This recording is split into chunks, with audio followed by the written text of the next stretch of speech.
Hey everyone, welcome back to part 2 of episode 8 of Bottle Earrings. 3-part bottle episode. I'm going to repeat the instructions here on how you should glue your corks into your bottles. For some of these designs, you don't really need to glue it in as long as it sits in there secure. Mostly for the designs that tilt sideways, or you may end up upside down at some point, it's a good idea to glue them in, but just make sure your glue is super clear, made for crafting, made for this sort of thing, to be glued on glass and dry super clear. This particular style is real easy and real quick to make. Probably a video wasn't even necessary, but these are great for filling out your earring displays. If you go on earrings, and you could get these chips, gemstone chips, and get any stone. They're out there everywhere. Or you could put something else in there. I've thought about putting like tiny little gears in there, like a little steampunk theme, or any other kind of tiny little fun things. And maybe some resin, or even water if you're gluing it in tight, or oil, or not really sure how resin works. I've never used it, but hey, I want to give it a shot sometime.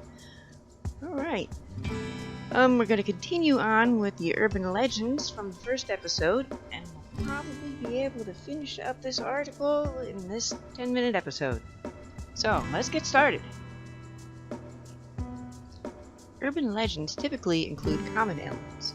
The tale is retold on behalf of the original witness or participant. Dire warnings are often given for those who might not heed the advice or lesson contained therein, a typical element of many email phishing scams. And the tale is often touted as something a friend told me, the friend being identified by first name only or not identified at all. Such legends seem to be believable and even provocative, as some readers are led in turn to pass them on, including on social media platforms that instantly reach millions worldwide. Many are essentially extended jokes told as if they were true events. Persistent urban legends do often maintain a degree of plausibility, as in the story of a serial killer deliberately hiding in the backseat of a car. Another such example since the 1970s has been the recurring rumor that the Procter & Gamble company was associated with Satan worshippers because of details within its 19th century trademark. The legend interrupted the company's business to the point that it stopped using the trademark. Urban legends typically include common elements. The tale is retold on behalf of the original witness or participant. Dire warnings are often given for those who might not heed the advice or lesson contained therein, a typical element of many email phishing scams. And the tale is often touted as something a friend told me, the friend being identified by first name only or not identified at all. Such legends seem to be believable and even provocative, as some readers are led in turn to pass them on, including on social media platforms that instantly reach millions worldwide. Many are essentially extended jokes told as if they were true events. Persistent urban legends do often maintain a degree of plausibility, as in the story of a serial killer deliberately hiding in the backseat of a car. Another such example since the 1970s has been the recurring rumor that the Procter & Gamble company was associated with Satan worshippers because of details within its 19th century trademark. The legend interrupted the company's business to the point that it stopped using the trademark. Documentation. The internet has made it easier both to spread and to debunk urban legends. For instance, the Usenet news group, alt.folklore.urban, and several other websites, most notably Snopes.com, focus on discussing, tracking, and analyzing urban legends. The United States Department of Energy had a now discontinued service called Hoaxbusters that dealt with computer-distributed hoaxes and legends. The most notable such hoaxes are known as creepypastas, which are typically horror stories written anonymously. Although most are regarded as obviously false, some such as the Slender Man have gained a following of people that do believe in them. Television shows such as Urban Legends, Beyond Belief Fact or Fiction, and later, mostly true stories, Urban Legends Revealed, featured reenactments of urban legends, detailing the accounts of the tales, and typically later in an episode, revealing any factual basis they may have. The Discovery Channel TV show Mythbusters tried to prove or disprove several urban legends by attempting to reproduce them using the scientific method. The 1998 film, Urban Legend, featured students discussing popular urban legends while at the same time falling victim to them. Between 1992 and 1998, the Guardian newspaper Weekend section published the Illustrated Urban Myths column by Phil Healy and Rick Glanville, with content taken from a series of 4 books: Urban Myths, The Return of Urban Myths, Urban Myths Unplugged, and Now That's What I Call Urban Myths. The 1994 comics anthology, The Big Book of Urban Legends, written by Robert Boyd, Jan Harold Brunvand, and Robert Loren Fleming, featured 200 urban legends displayed as comics. Well, I need to see that book now. That looks like fun. The British writer, Tony Barrow, has explored urban legends in a long-running column in the Sunday Times. These include the story that Orson Welles began work on a Batman movie in the 1940s, which was to feature James Cagney as the Riddler and Marlene Dietrich as the Catwoman. The persistent rumor that the rock singer Courtney Love is the granddaughter of Marlon Brando, and the idea that a famous 1970s poster of Farrah Fawcett contains a subliminal sexual message concealed in the actress's hair.